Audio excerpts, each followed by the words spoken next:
우리 각 사람은 인생에 많은 고비들을 겪지요. 인생에 고비가 없었던 분은 아마 한 분도 안 계셨을 거라고 생각이 됩니다. 제 아무리 비닐하우스에서 자란 식물이라 할지라도 한 번은 위기가 이렇게 있습니다.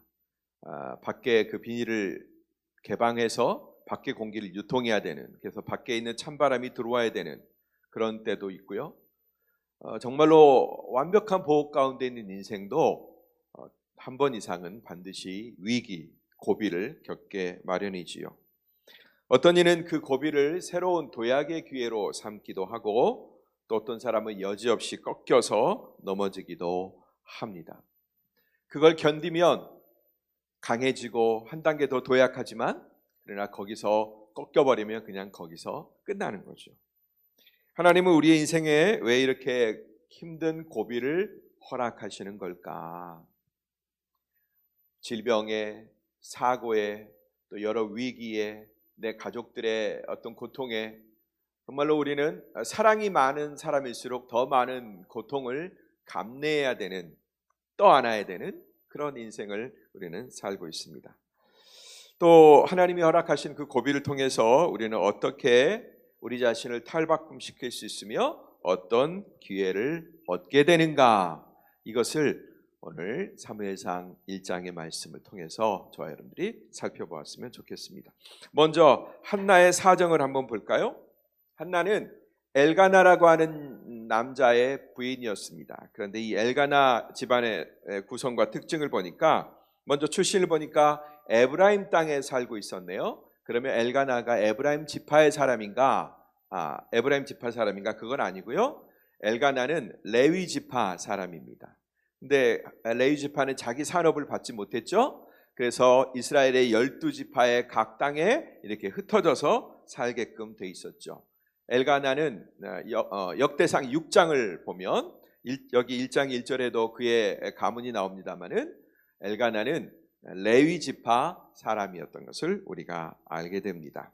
그런데 재밌는 것은 2명의 아내가 있었어요. 여기 있는 우리 자매님들은 결코 동의하지 못하시겠지만 2명의 아내가 있었어요. 한나와 브닌나라고 하는 아내와 같이 살고 있었습니다. 구조적으로 문제가 발생할 수밖에 없죠. 남편 하나에 아내가 둘이니 이건 뭐 문제가 금방 예상이 됩니다.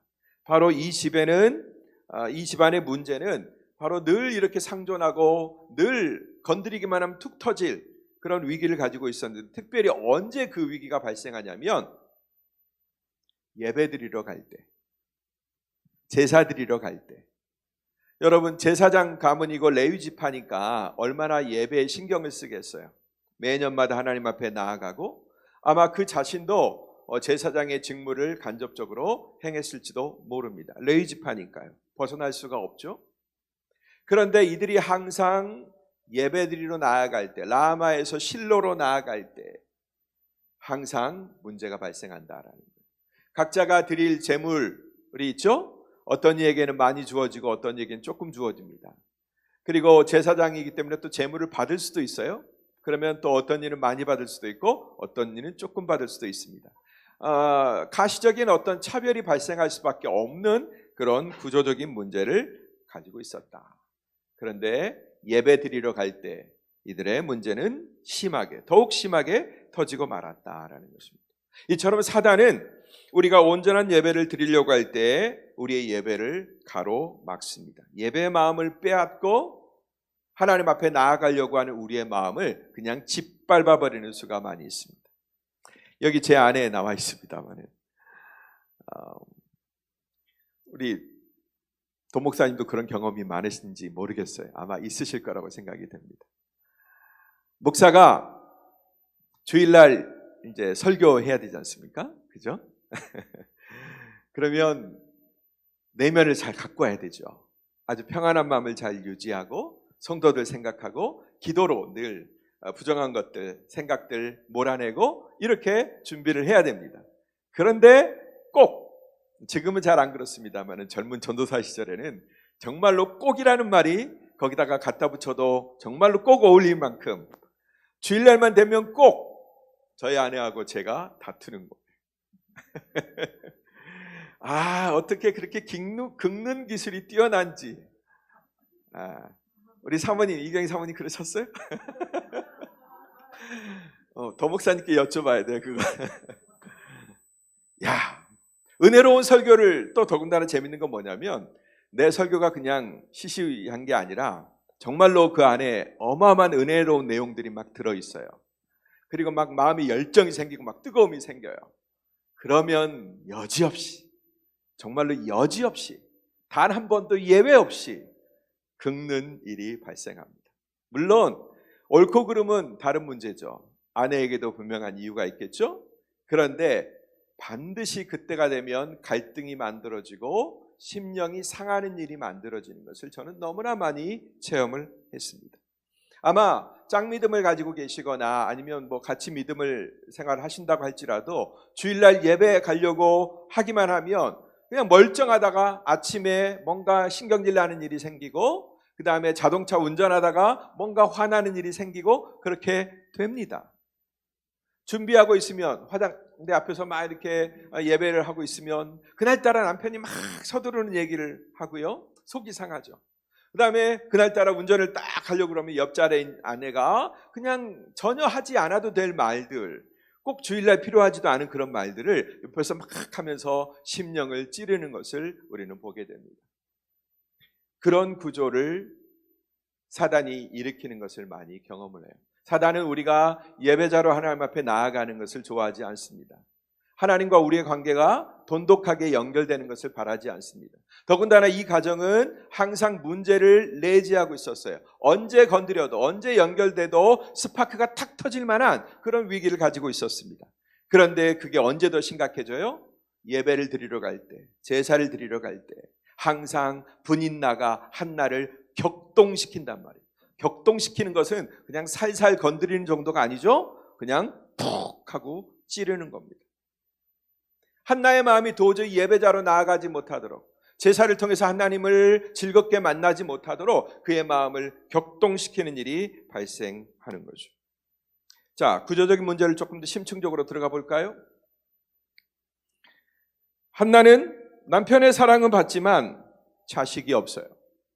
여자의 영광은 남편뿐만이 아니죠. 남편의 영광이 얼마나 가겠습니까? 다 같이 시들게 되는 거고. 그러면 이제 팔팔 자라나는 자식들을 바라보면서 여인의 영광이 거기에 있는 건데 한나는 그게 없는 거예요.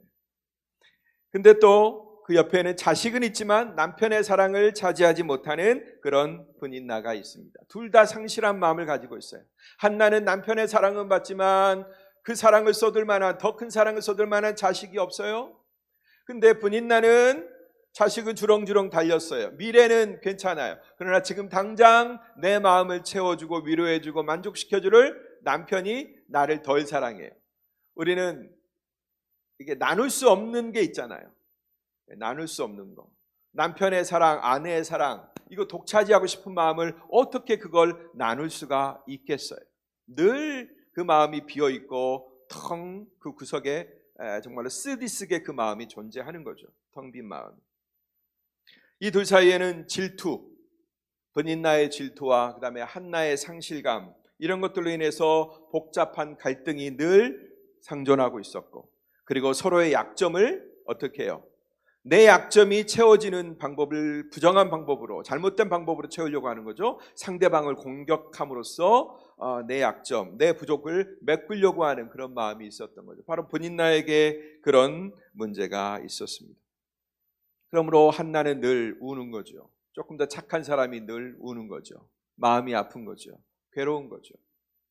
근데 여러분, 이런 상황이 한나의 집, 엘가나의 집안에서 끊어지질 않았고, 아마 그들이 매년제를 드리며 제사를 드리러 가는 날 동안 계속해서 빚어질 문제로 남아 있단 말이에요.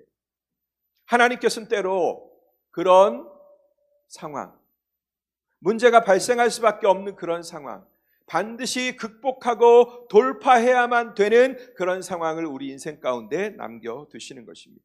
우리는 때론 모른 척하고 그냥 뒤에다가 늘 숨겨놓고 평상시에는 별로 고통스럽지 않으니까 그냥 무시한 채 애써 잊어버린 채 지나가려고 하지만, 그러나 결정적인 상황이 되면 늘 내 뒤에 감춰져 있었던 그 문제가 내 앞에 탁 하고 나오는 거죠. 그리고 늘 나의 현재 모습과 지금 나의 형편, 그리고 내 수준을 탁 내 앞에서 거짓말할 수 없을 정도로 탁 드러내 보이는 것입니다.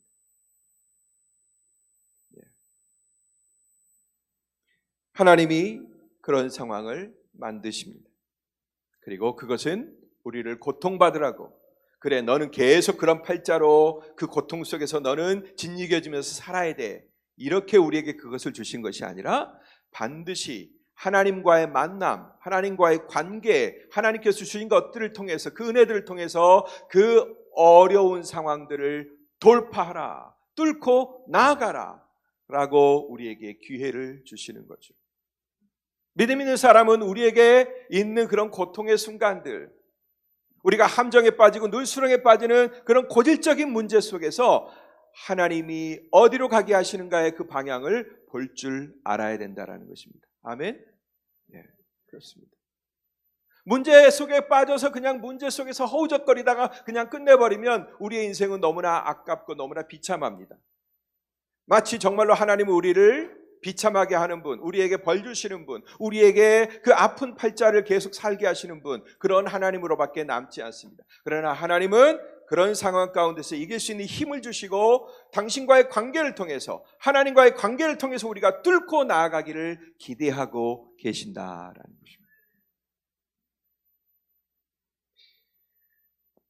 그런데 슬쩍 여기에 제사장들의 이름이 나와요. 엘리의 아들들의 이름이 납니다. 홈니와 비느하스가 그때 제사장으로 있었더라. 뭔가 이건 힌트인 겁니다. 갑자기 엘가나 집안 얘기를 하고 한나와 브니나 얘기를 하다가 그때 엘리의 두 아들 홈니와 비느하스가 제사장으로 있었더라. 뭔가 하나님이 그 사이에 살짝 힌트를 껴주시는 거죠. 바로 한나와 브니나, 그리고 엘가나가 살고 있었던 바로 그 시대의 어두움, 그리고 그들이 잉태해야 될 어떤 이야기를 만드는 시대적 정황, 그것을 이 엘리의 두 아들 홈니와 비느하스가 지금 예상하게 해주고 있는 겁니다. 그런 때였다라는 것입니다. 엘리의 두 아들 홈니와 비느하스, 이 불량자들이 제사장으로 있었다라는 이 어두운 시대적 상황 가운데서 하나님이 또 하나의 어두운 어떤 스토리들을 지금 거기에다가 보여주고 계신다라는 거예요. 여기에 뭔가 실마리가 있고 여기에서 뭔가 문제가 발단이 되는 것입니다. 자, 이제 두 번째 한나의 기도를 한번 보도록 하겠습니다. 한나는 이 상황 속에서 너무나 고통스러워서 애통하면서 하나님 앞에 나아갑니다. 네. 감정을 격분시키는 누군가가 있었던 거죠. 격동시켰다라고 성경에 기록되어 있어요. 격동시켰다. 소위 이 말은 우리식으로 표현하면 그냥 말이 좋아서 격동이지 이런 겁니다. 꼭지가 돌게 만들었다 라는 얘기. 여러분, 우리가 이성적인 그런 생각을 갖고 있고 내 삶과 내 감정을 평상시 때는 적절하게 잘 통제하고 있죠. 그래서 좀 속상해도 통제가 가능할 때는 그걸 드러내지 않습니다. 나중에 뱉어야지, 나중에 상황이 좋을 때 얘기해야 되지, 이런 정도죠. 조금 기분 나쁘면 그냥 침묵할 수 있는 그런 정도까지는 우리가 통제가 가능합니다. 그런데 격동시켰다라는 얘기는 뭐죠? 통제 불가능한 상황으로 나를 내몰아 버리는 거예요. 폭발할 수밖에 없는 상황으로 나를 내몰아 버리는 거예요. 어떤 때? 예배드리러 갈 때. 어떤 때? 하나님 앞에 서게 만들고 하나님 앞에 나의 존재를 드러내고 그의 은총을 구해야 되는 그 소중한 시간에 그걸 못하도록 브니나가 한나를 격동시킨단 말이에요. 근데 문제는 뭐냐면 한나가 너무 착해요. 그래서 브니나랑 똑같이 그냥 머리끄댕이 잡고 뭐냐 이렇게 하면서 싸우지는 못해요. 그러니까 너무 힘들어서 그 문제를 가지고 하나님 앞에 가지고 나아갑니다. 막 울면서 기도하는 거죠. 그의 격분한 마음, 화난 마음, 속상한 마음, 아픈 마음, 죽고 싶은 마음, 그런 것이 눈물로 표현이 되는 것입니다. 울며 하나님 앞에 기도하는 거죠. 여러분, 이런 상황이 우리에게 복일까요? 나를 격동시키는 존재가 내 주변에 있다라는 것이 여러분 복입니까? 아니면 저주입니까? 어때요, 여러분? 여러분을 늘 찌르고 늘 아프게 하고 눈물을 흘리게 만들고 늘 화가 나게 만들고 하나님의 은총 가운데 머물지 못하게 하는 존재가 늘 여러분 곁에 있다고 한번 생각해 보십시오.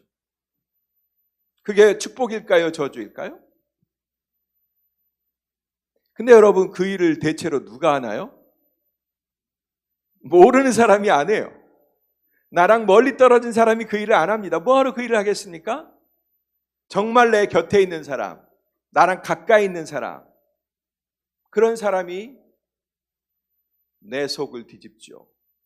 통제불능의 상황 가운데로 꼭지가 돌아가 버리게 만드는 그런 일들을 하죠. 뭐 다 아닌 것처럼 왜 그러세요? 다 그러시면서. 다 그러시죠? 저도 그러는데요. 뭐. 지난주에도 그랬어요.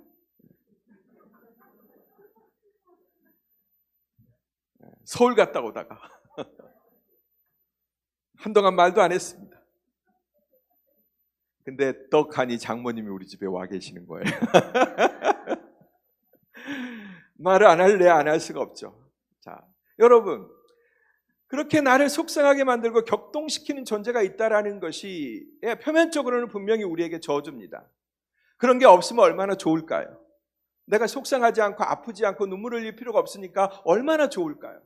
그러나 그냥 그대로 간다면 거기서 얻을 것은 별로 많지가 않습니다. 한나는 그것으로 인해서 마침내 더 큰 자리로 나아갑니다. 그런 찬바람이 비닐하우스 속에 있었던 자기 자신에게 바깥에 찬바람이 불어오자 그냥 거기서 꺾이지 않고 거기서 극복하면서 새로운 자리로 나아가요. 어떤 자리죠? 하나님께 구하는 자리로, 하나님께 서원하는 자리로, 그의 기도가 한 단계 업그레이드 되는 자리로 한나는 나아가는 것입니다. 의지할 게 하나님밖에 없거든요. 네, 도무지 뚫려있는 대상은, 내가 의지할 대상은 이제 남편도 아니에요. 처음에는 남편의 사랑을 바라면서 그래도 남편은 나를 사랑해. 남편의 마음도 그랬죠. 아니 내가 열아들보다 당신에게 더 낫지 않소. 남편이 사랑해 준다라는, 마음을 준다라는 그것으로 한나를 위로해 보려고 하지만, 그러나 지금 한나를 그것이, 그 좋은 아이스크림 같은 말 한마디가 위로해 주지 못한단 말이에요. 예. 어떻게 초콜릿 맨날 먹을 수 있어요? 아무리 남편이 다정한 얘기를 해줘도 그것은 마음에 채워지지 않는 그 부분을 메꿀 수는 없는 것입니다. 오로지 하나님 한 분밖에 없는 거예요. 그분 앞에 나아가는 것입니다. 깊고 깊은 기도로 나아가는 거죠. 하나님, 제 아픔을 돌아보시고 제 현재 이 고통을 보시고 맨날 이렇게 만연하게 나를 찔러오는 이 문제, 이 아픔을 보시고 하나님 나에게 자비 베푸셔서 나에게 아들을 주시면 제가 그 아이에게 삭도를 대지 않고 평생을 여호와께 드리겠나이다. 예. 내 것을 내 것이라고 주장하지 않겠다라는 거예요. 여러분, 그런 상황 가운데서 내가 아들을 가져봐요. 보통 엄마들이 그런 상황 가운데서 아들을 가져봐요. 그러면 이게 완전히 어깨가 달라질 거요, 그죠? 눈빛이 달라지죠? 본인 나를 바라보는 눈빛 자체가 이제 완전히 달라질 거란 말이죠. 나의 고통에 대한 보상으로 아들을 구했다면, 그것으로 뭔가 의수되고 나도 이제 좀 갑질할 수 있어 라는 그런 도구로 아들을 구했다면, 한나는 아직 고통을 덜 받은 거죠. 그 고통이 나아가게 한 자리까지 이르지 못한 거죠. 그러나 한나는 아들을 달라고 하기는 했어요. 여자로서 엄마가 되고 싶은, 하나님의 언약의 자손을 잇고 싶고 낳고 싶은 그런 열망을 주님 앞에 표현했습니다. 그러나 그것을 내 한풀이하는 도구로 쓰지 않겠습니다. 내 유익을 위한, 내 감정 정서를 풀기 위한 그런 도구로 쓰지 않겠습니다. 하나님 앞에 드리겠습니다. 삭도를 대지 않겠습니다. 그의 평생을 주께 드리겠습니다. 이렇게 고백하는 한나의 모습을 보게 되는 것입니다. 여러분, 이게 바로 하나님께서 한나를 기어이 기도의 자리로 내모신 이유예요. 마음에 들지 않지만, 얼른 보기에 우리가 이것을 선호할 수는 없지만, 그러나 이것이 바로 하나님이 우리에게 은혜를 베푸는 그런 방식이다라는 것입니다. 우리를 너무나 잘 아시기 때문이죠.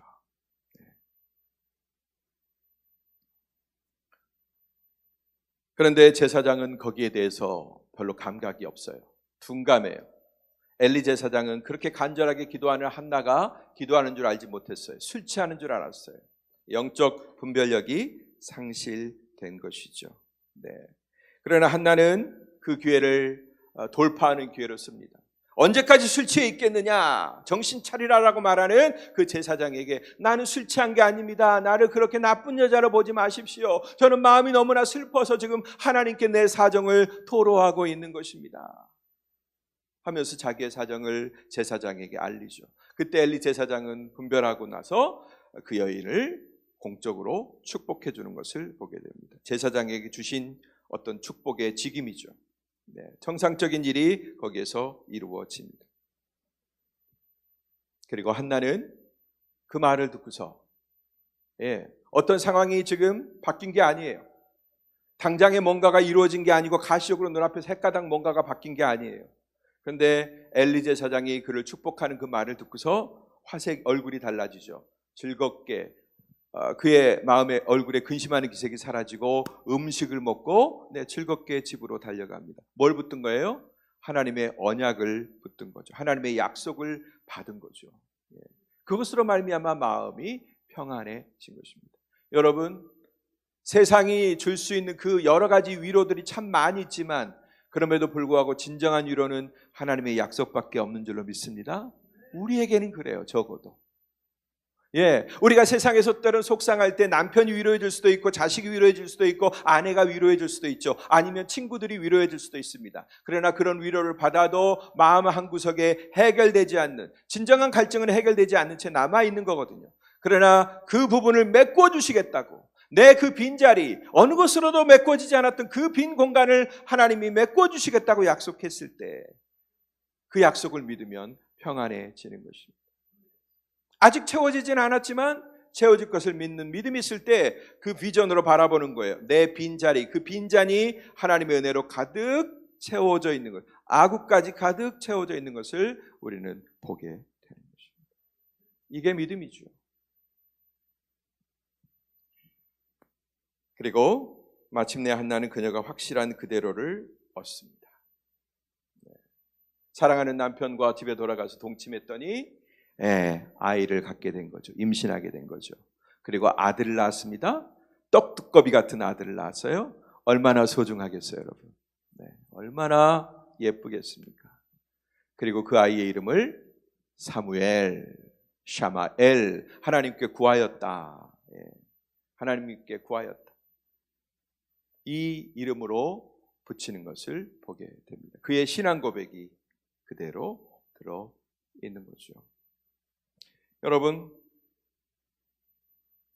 오늘 이 말씀을 통해서 제가 드리고 싶은 얘기는 뭐냐면, 사무엘은 그냥 태어나지 않는다. 따라합시다. 사무엘은 그냥 태어나지 않는다. 아멘. 여러분, 왜 사무엘이 태어나야 했을까요? 그리고 왜 하필이면 한나의 가정에서 그렇게 고통이 가득한 그런 여인에게서 태어나야만 했을까요? 사실 여러분, 사무엘을 세상에 보내고 싶은 분은 하나님이십니다. 지금 여러분, 이 사건이 한나의 강렬한 소원에 의해서, 정말로 세상 그 무엇과도 바꿀 수 없는 강력한 소원에 의해서 사무엘이 이 땅에 태어난 것 같지만, 사실은 그보다 더 강력한, 비교할 수 없는 소원을 가지고 계신 분이 바로 하나님이셨던 거예요. 하나님은 사무엘을 사사시대 그 마지막 혼란과 부패 가운데 있는, 영적으로 벌써 무너져버린 그 세계를 향해서 하나님은 보내고 싶으셨던 거예요. 누구 한 사람을 보내고 싶었던 거예요. 여러분, 사사기의 끄트머리를 아시죠? 그때 이스라엘에 왕이 없었으므로 사람들이 각자 자기 소견에 옳은 대로 행하였더라. 이게 사사기의 결론입니다. 하나님이 많고 많은 사사들을 보냈고 기적을 일으키고 수많은 대적들에게서 그를 건져주고 이런 일들이 날마다 반복됐지만, 그럼에도 불구하고 결론은 뭐예요? 왕이 없었으므로. 왕이 왜 없습니까? 왕은 하나님이시죠. 그러나 그들이 하나님을 왕으로 인정하지 않은 거죠. 그리고 어떻게 해요? 다 자기 소견의 어른대로 행하였더라. 우리식으로 번역하면 그냥 지 맘대로 살았더라 라는 얘기입니다. 그게 사사기의 결론이에요. 여러분, 지 맘대로 살아가는 세상이 온전히 돌아가겠습니까? 하나님의 법도와 하나님의 뜻대로 돌아가겠습니까? 예배가 거기 있겠습니까? 진실한 예배와 감격과 은혜가 그 자리에 있겠습니까? 하나님을 경험하는 경험들이 그 세계 가운데 계속 펼쳐질까요? 계속해서 그들은 반복할 것입니다. 또 타락하고 또 넘어지고 또 고통이 오고 또 기도하고 이런 일들이 계속 반복되는 거죠. 마침 그러다가 포기하겠죠. 아, 안 되나 보다. 우리는 안 되나 보다. 그래서 그 어두운 시대를 건져줄 한 사람을, 진정한 한 사람을 보내고 싶었던 거예요. 모든 사사보다 뛰어난 사사, 그 시대를 개혁해주고 진정으로 뒤집어주고 바꿔줄 한 사람, 사무엘. 그 사람을 하나님 보내고 싶으셨던 거예요. 한나의 소원 이전에 아들을 갖고 싶은, 자기의 한을 풀고 싶은, 아들을 갖지 못하는 한 여인의 그 아쉬움과 눈물을 씻고 싶은 그 소원보다도 훨씬 더 강력한 소원을 가지신 분이 계셨다라는 거예요. 그분이 하나님이시다라는 거예요. 시대를 바라보시는, 자기 백성들의 현주소를 바라보시는 하나님의 강력한 소원이 먼저 있었다라는 것입니다. 근데 그 사람을 누구에게 보내요? 아무에게나 보내요? 그냥 좋은 가문에 보냅니까? 돈 많은 가정에 보냅니까? 권력 있는 가정에 보냅니까? 모든 이스라엘 사람들이 존경하고 아, 그 집안 참 좋은 집안이야, 존경스러운 집안이야 라고 하는 그 집안에 보냅니까? 그런다고 해서 이스라엘이 영적으로 돌아오고 하나님의 말씀에 귀를 기울일까요? 그런 사람이 시대를 바꾸는 게 아닙니다. 뭐 권력을 행사할 수는 있고 자그마한 존경은 받을 수 있을지 모르겠지만 시대를, 진정한 그 시대의 변혁자는 그렇게 태어나지 않는 것입니다. 하나님이 고민인 거예요. 이사야 6장에 내가 누구를 보내면 누가 나를 위하여 갈고, 하나님이 그렇게 고민했을 때 이사야가 저를 보내소서 했던 것처럼 하나님이 누구를 보낼까 고민이 많은 것입니다. 누구를 보낼까는 하나님 벌써 정하셨어요. 근데 누구에게 보낼까? 여러분, 정말로 간절한 사람, 생명을 걸고 기도할 수밖에 없는 사람, 그리고 그렇게 기도해서 얻은 것을 자기 것으로 가지겠다는 사람이 아니라 하나님께 드리겠다고 하는 사람, 자아 포기가 이루어진, 자기의 꿈과 희망에 대한 포기가 이루어진 그런 한 사람에게 하나님이 사무엘이라고 하는 위대한 인물을 보내신다라는 것입니다. 그래서 사무엘이 마침내 이 땅에 오게 된 것입니다. 간절한 한 여인의 기도를 통해서. 기도하지 않고는 배견할 수 없는 한 여인의 가슴 아픈 사연, 그것을 일으키시고 그 간절함 속에 하나님께서 사무엘을 보내주셨다라는 것입니다. 여러분, 그러므로 고통에는 뜻이 있는 겁니다. 여러분 아프십니까? 오늘의 삶이 여러분 고통스러우십니까? 제발 좀 이 상황 가운데서 좀 벗어났으면 좋겠다. 여러분 그런 상황, 그런 속에 속상함이 있습니까? 아까 잠깐 로비에서 우리 신청미 집사님하고 얘기 나눴습니다만 웃으면서 얘기하시지만 용감하게 늘 그러셨던 것처럼 씩씩하게 말씀하시지만 여러분 그게 보통의 고난입니까? 그 고난을 우리 속에 똑같이 한번 그대로 이입시켜 보십시오. 여러분 견디기 쉬울까요? 뿐만 아니라 그와 비슷한 고난들이 우리에게는 늘상 찾아옵니다. 만약에 그게 자식의 문제라고 하십시다. 만약에 그게 내 문제라고 하십시다. 우리는 제발 좀 이 상황을 좀 풀어달라고, 제발 좀 이 암흑의 상황 가운데서 나를 좀 꺼내달라고 하나님 앞에 부르짖을 수밖에 없을 것입니다. 뭐 밥 굽는 게 대수겠습니까? 금식하는 게 대수겠습니까? 이 상황에서 벗어나야 되겠는가? 그것도 고질적인 문제인 것. 풀려고 많이 노력하고 많은 도움도 받았고 이것저것 찾아보았지만 12알이 혈루증을 앓던 그 여인처럼 여기저기 많이 찾아다녀 보았지만 해결되지 않는 그 고질적인 문제, 내 인생을 그냥 꽉 부여잡고 있는 그 아픈 문제, 거기서 벗어나려고 우리가 얼마나 안달복걸 애를 씁니까? 그런 문제가 왜 우리에게 다가오느냐 말입니다. 네, 우리가 보통의 신앙적 상식을 가지고서는 하나님이 나를 사랑하시지 않는 것 같고 왜 이런 걸 나에게 주셨습니까? 라고 전혀 달갑지 않은 그런 상황입니다. 그럼에도 불구하고 그 고통의 상황을 만드신 장본인이 하나님이시라는 겁니다. 동의하기 어렵지만. 그리고 그 가정을 통해서, 그 기도를 통해서, 그 사연을 통해서, 그 간절함을 통해서 하나님이 시대에 대한 하나님의 해답을 주신다라는 것입니다. 한나는 그것으로 말미암아 사무엘을 얻었어요. 아들을 낳았습니다. 네, 해결을 맛보았죠. 그러나 사실은 그것은 한나의 해결로 끝나지 않습니다. 나중에 이스라엘이 어떻게 됩니까? 블레셋에 의해서 완전히 침탈당한 그 이스라엘.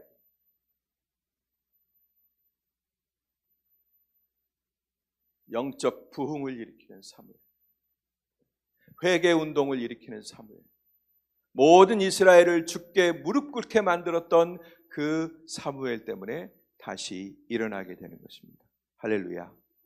예. 그로 말미암아 왕정 시대도 열립니다. 하나님은 그런 인물을 보내고 싶으셨습니다. 그러나 아무에게나 보내실 수 없었습니다. 고통스럽되 그 고통을 그냥 고통으로만 끝내지 아니하고 눈물로만 끝내지 아니하고 하소연으로만 끝내지 아니하고 그 기도의 제물 가지고 주 앞에 나아가고 그 고통을 주 앞에 아뢰며 드리는 한 사람, 그리고 그것이 단순히 해결되기를 바라는 그냥 1차원적 해결에서 멈추지 아니하고 하나님께 드리겠다고 약속하는, 자기 권리를 포기하는 그 여인의 품에 하나님은 위대한 시대적 인물 사무엘을 안겨주시는 것입니다. 여러분, 지금 고통당하고 있는 여러분 가운데 말씀 안 하시고 공개 안 하신 분도 계시겠지만 남몰래 매일매일 핏방울 같은 눈물을 흘리면서 주 앞에 기도하는 여러분 중에 어떤 분에게 하나님께서 그와 같은 일을 기획하신다면 여러분, 아멘 해도 되지 않겠습니까?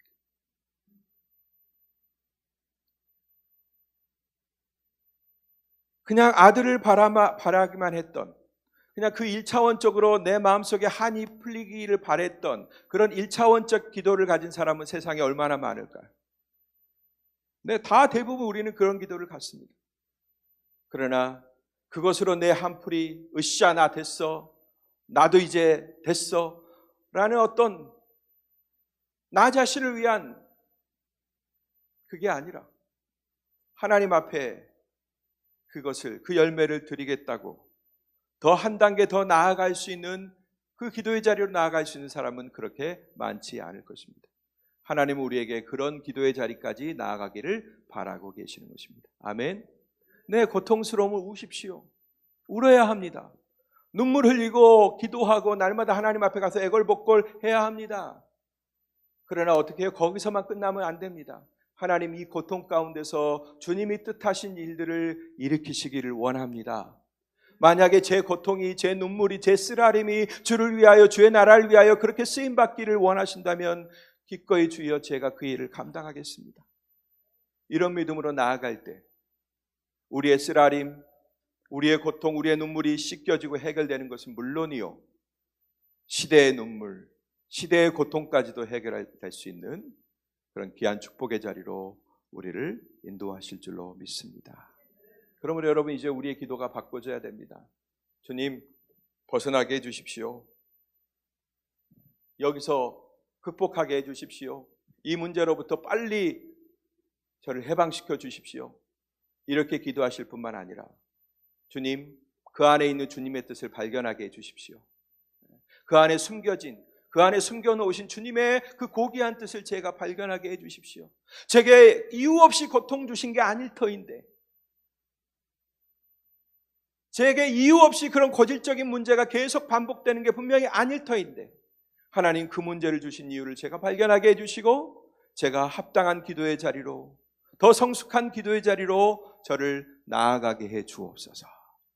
여러분, 이렇게 주 앞에 나아가시는 진정 자기 자신을 위한 기도를 주 앞에 드릴 수 있는 귀한 여러분들 되시기를 주의 이름으로 축복합니다. 기도하겠습니다.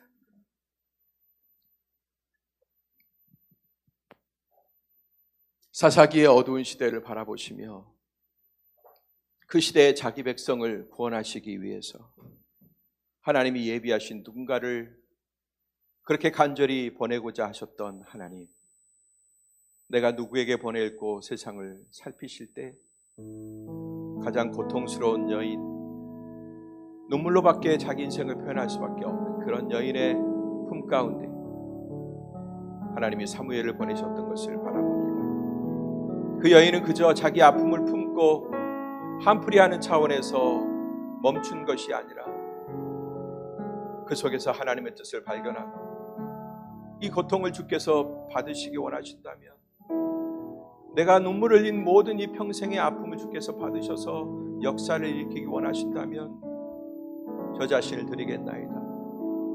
삭도를 그 머리에 대지 않겠나이다.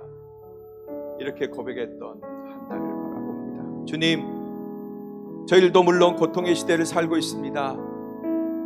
하나님, 왜 이렇게 답답하고 힘든지 모르겠습니다. 주님, 왜 나만 그렇게 힘든지 모르겠습니다. 우리가 비록 이런 기도를 드릴지라도 하나님, 한 단계 더 나아가는 그런 눈이 열려지게 하여 주시고 새로운 기도의 제목을 마음에 품고 기도할 수 있도록 하나님, 우리의 안목을 넓혀 주시옵소서. 고통 가운데 분명히 하나님의 뜻이 있을 터인데 내게 주신 고통의 이유, 고난의 이유를 새롭게 발견하며 그 안에 담긴 하나님의 뜻을 실현해드리는 주님의 아름다운 도구 될 수 있도록 하나님 주장하여 주시고 인도하여 주시옵소서. 모든 말씀을 우리 구주 예수님 이름으로 기도드리옵나이다. 우리 함께 말씀을 품고 잠깐 더 기도했으면 좋겠습니다. 여러분의 삶 가운데 빚어진 많은 문제들이 있을 것입니다. 아까 말씀드린 사고, 질병, 또 우리 인생에 빚어지는 숱한 문제들, 다 이 자리에서 쏟아놓지 못하시고 다 나누시지 못하셨던 그런 문제들, 개인의 문제들이 있을 줄로 압니다. 작년에도 있었고 재작년에도 있었고 올해도 여전히 상존하고 있는 나의 문제, 내 가정의 문제 있는 줄로 압니다. 도무지 거치지 않은 안개처럼 자욱히 내려앉은 그런 많은 고통의 문제들, 사연들이 여러분의 인생을 누르고 있을 줄로 압니다. 주님, 먼저는 저희들 이 고통에서 해방시켜 주옵소서. 그러나 주님, 그 전에 먼저 주님의 뜻을 발견하게 해주시고 나에게 이런 고통의 순간을 주신 하나님의 이유를 발견하게 해주시고 그 뒤에 숨겨진 하나님의 놀라운 뜻을 발견하는 제가 되게 하여 주시옵소서. 내 입술에서 새로운 기도의 제목이 울려 퍼지게 하여 주시옵소서. 우리 함께 다시 한번 합심해서 기도하도록 하겠습니다. 기도합니다.